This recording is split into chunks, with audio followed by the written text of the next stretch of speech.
ईमानदारी से बताना, आपके साथ कितनी बार ऐसा होता है कि आप पढ़ाई तो करना चाहते हो, अच्छे मार्क्स तो लाना चाहते हो, लेकिन जैसे ही किताब लेकर बैठते हो, नींद आने लगती है। आपकी पूरी इच्छा है कि जॉब में लगूं, जॉब करूं, अच्छे पैसे कमाऊं, लेकिन आपको जॉब चाहिए तो कम्पीट करना पड़ेगा और कम्पीट करने के लिए पढ़ना पड़ेगा। आप अपनी जगह सही हो, मेहनत करने का पूरा जज्बा है, लेकिन किताब उठाते ही ये नींद दुश्मन बन जाती है। इस वीडियो में मैं आपको 3 तरीके से, बहुत बारीकी से और बहुत आसानी ये समझाऊंगा कि ऐसा क्यों होता है, और पढ़ाई करते टाइम नींद को एकदम 100% आसानी से कैसे रोकें।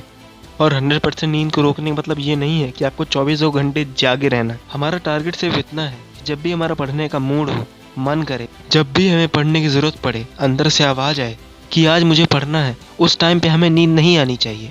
ये जो तीनों तरीके हैं ना, अगर आप इन तीनों में से किसी एक तरीके को भी यूज़ करो, लेकिन हम जिस पढ़ाई के लिए नींद को काबू में करना चाहते हैं, वो भी पढ़ाई भी बेस्ट हो, उसका कुछ मीनिंग निकले, उसके लिए आपको तीनों चीज़ों को समझना ज़रूरी है। अब यहाँ से इस वीडियो के एक एक बात को आप लास्ट तक सुनना, एक भी चीज मिस मत करना। नींद को रोकने के 3 तरीके हैं। पहला है फिजिकली, दूसरा है मेंटली और तीसरा तरीका है मोटिवेशनली। पहले शॉर्ट में बताता हूँ, फिर डिटेल में बताऊंगा, सुनना मेरी बात। जो आपका फिजिकल स्टेट है वो आपकी नींद को कैसे इफेक्ट करता है, पहले आप ये समझो। आपके साथ क्या कभी ऐसा हुआ है कि आप रनिंग कर रहे हो और रनिंग करते वक्त एकदम से आपको नींद आ गई, यानी कि जब तक आपका शरीर एक जगह तक नहीं टिकता तब तक नींद नहीं आएगी। ये हमारी फिजिकल स्टेट पर नींद का असर है। हमारी मेंटल स्टेट का नींद पर क्या असर पड़ता है? जब आपका दिमाग एक्टिव रहता है तब आपको नींद आती है? नहीं। जब आपको मैथ्स पढ़ने में मजा आ रहा है, एक के बाद एक प्रॉब्लम सॉल्व करते जा रहे हो, जब आप टेंशन में हो, बहुत ज़्यादा खुश हो, गुस्से में हो, तब भी आपको नींद नहीं आती। ये हमारे मेंटल स्टेट का नींद पर असर है।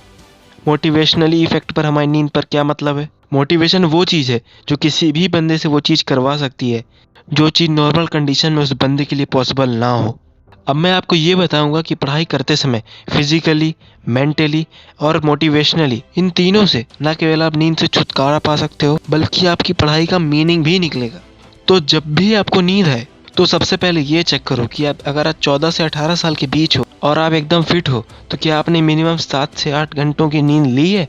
अगर आप 18+ हो तो आप सबसे पहले ये देखो कि आपने 24 आवर्स में 7 घंटों की नींद ली है। अगर आपने ड्यूरेशन से कम नींद ली तो मेरे भाई, हेल्थ पढ़ाई से भी ऊपर है। पहले अपना स्लीपिंग साइकिल पूरा करो। अगर आप सफिशिएंट नींद नहीं लोगे तो आपका फिजिकल और मेंटल स्ट्रेंथ तो वैसे ही कम है, तो आपको आउटपुट कहाँ से मिलेगा? तो आप 4 घंटे पढ़ोगे तो 2 घंटे वाली पढ़ाई ही कर पाओगे। अगर आप एकदम फ्रेश हो, दिमाग सही काम कर रहा है, तो आप 2 घंटे में ही 4 घंटे वाली पढ़ाई का आउटपुट दे सकते हो। लेकिन आपने 7 से 8 घंटों की नींद तो ले रखी है, लेकिन फिर भी आपको नींद आ रही है, तो फिर आपको तरीके चेंज करने हैं। मेंटली, फिजिकली और मोटिवेशनली, इन तीनों में सबसे पहले मैं आपको मेंटल चेंज बताता हूँ। तो आपको क्या मेंटल चेंजेस लाने हैं? देखो, सब चीज़ें माइंड से ही जनरेट होती हैं।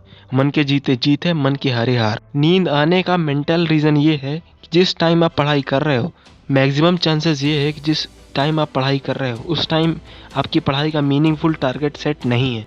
आपका टारगेट तो ये है कि मेरे को नौकरी लगना है, लेकिन उस नौकरी के लिए आज आप कितना सीखने वाले हो? सबसे पहले आप दिन को प्लान करो सुबह से। एक्चुअल में तो सिलेबस को कवर करने का जो आपको ये प्लान है ना, वो आपका वीकली और मंथली बेसिस पे होता है। तो आपका एक ये माइंडसेट होना चाहिए कि आज मेरे को इतने टॉपिक कवर करने हैं।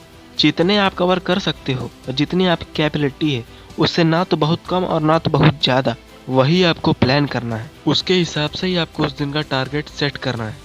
तो जब आप अपने दिन का गोल सेट कर लो तो दुनिया भर के नॉलेज को छोड़ के तो सिर्फ उसी पे फोकस करो जो आपने उस दिन के लिए सेट किया है। उससे क्या होगा, आप अपने आप को रिवॉर्ड दे पाओगे, आप अपने आप को पॉजिटिव एनर्जी से भरा हुआ पाओगे।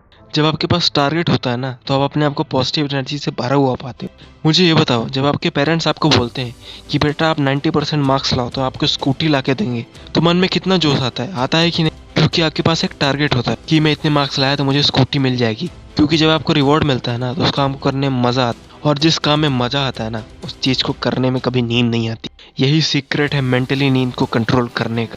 टारगेट सेट करो, उसको फिनिश करने का आपके पास सोने तक का टाइम, उससे पहले आपको ख़त्म करना है। दोपहर तक ख़त्म करने की आपको जल्दबाजी नहीं करनी, क्योंकि ज़बरदस्ती करोगे इंटरेस्ट ख़त्म होगा, और जब इंटरेस्ट ख़त्म होगा तब आपको नींद आएगी। लेकिन आपका टारगेट अगर पूरा हो गया तो आप अपने आप को रिवॉर्ड, कोई मूवी देख ली, थोड़ी देर कोई थोड़ा गेम खेल ली, पढ़ाई के अलावा जितनी भी सेकेंडरी चीज़ें हैं उसे आपको एक रिवॉर्ड की तरह आपको काम में लेनी। एक और चीज़ कर सकते हो आप मेंटली नींद को रोकने की। हार्ड सब्जेक्ट को आप तब पढ़ो जब आप सो के जस्ट उठे हो, क्योंकि जो मेंटल फटीग है ना, वो नींद को इनवाइट करती है। लेकिन जब आपका स्लीपिंग साइकिल पूरा हो गया तब आप हार्ड सब्जेक्ट को पढ़ सकते हो, क्योंकि उस टाइम पे नींद के आने के चांसेस कम होते हैं। नींद को फिजिकल साइड से कैसे कंट्रोल करें? सबसे पहली बात तो वही है कि आपकी जो नींद है ना, वो आपकी नींद पूरी होनी चाहिए। इसके अलावा सबसे ज़रूरी क्या है कि आप कहाँ पे बैठ पढ़ रहे हो और आपकी बॉडी का पोस्चर क्या है।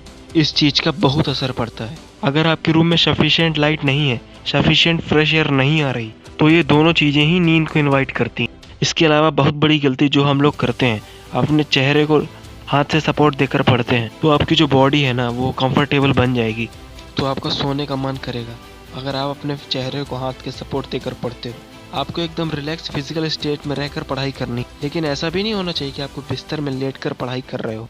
बैठ करके पढ़ाई करो। अगर टेबल कुर्सी नहीं है तो नीचे कुछ बिछा लो, वहाँ बैठ के पढ़ाई करो। अगर बेड पर ही पढ़ना तो आपको दीवार का सपोर्ट नहीं लेना और लेट के सोते हुए नहीं पढ़ना। आपको जब भी कभी नींद आए ना, बैठे बैठे अपनी बॉडी को थोड़ा मूवमेंट दो, 4-5 लंबी सांसें लो, हाथ को राउंड राउंड घुमाओ। जब भी कभी नींद आए तो आप उसे बैठे बैठे कंट्रोल मत करो। अगर आप सच में उसे बैठे बैठे कंट्रोल करना चाहते हो ना, तो खड़े हो जाओ, 5-10 मिनट इधर उधर टहल लो और फिर बैठ के आप पढ़ाई करो। अब बात यह है कि आप मोटिवेट कैसे रहें। तो आपको एसईओ शिक्षा पे तो आपको मोटिवेशनल वीडियो मिलते रहेंगे, लेकिन मैं यहाँ आपको कुछ बताना चाहता हूँ। किसी टाइगर को आप दौड़ने के लिए मोटिवेट तो कर सकते हो, लेकिन दौड़ना किसी है, टाइगर को ही है ना।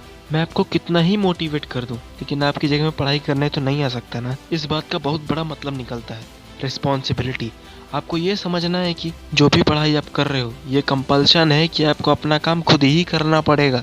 हम में से हर कोई एक अच्छी जॉब चाहता है, करियर में स्टेबिलिटी चाहता है, लेकिन वो सब चीज़ें मिलेंगी कहाँ से? आपको खुद के दम पर वो चीज़ें मिलेंगी नहीं, आपको वो सब चीज़ें लाना पड़ेगा। जिस दिन आपने समझ लिया कि पढ़ाई मेरे ऊपर एक बोझ नहीं है, उस दिन आपकी आधी प्रॉब्लम सॉल्व हो जाएंगी। आप ये देखो कि आपके माँ बाप जो अभी आपको पढ़ा रहे हैं, वो आपको जीवन भर नहीं पढ़ाएंगे, आपको उनको कभी ना कभी फ्री करना ही पड़ेगा। तो जब करना ही है तो करो ना यार, रोक कौन रहा है? नींद तो एक बहुत छोटी सी प्रॉब्लम है जिस बंदे को अपने जीवन में बहुत कुछ करना है। तो आज हमने 3 चीज़ें सीखे, उससे आप अपनी नींद वाली प्रॉब्लम को दूर कर सकते हो। पहला था मेंटल माइंडसेट, दूसरा था फिजिकल पोस्चर और तीसरा था मेंटली स्ट्रेंथ। आई थिंक आपको सीक्रेट पता चल गया होगा कि अनवांटेड नींद को कैसे रोकी जाए। Thank you so much. तो मैं लग जाता हूँ आपके लिए अगला वीडियो बनाने में। जय हिंद।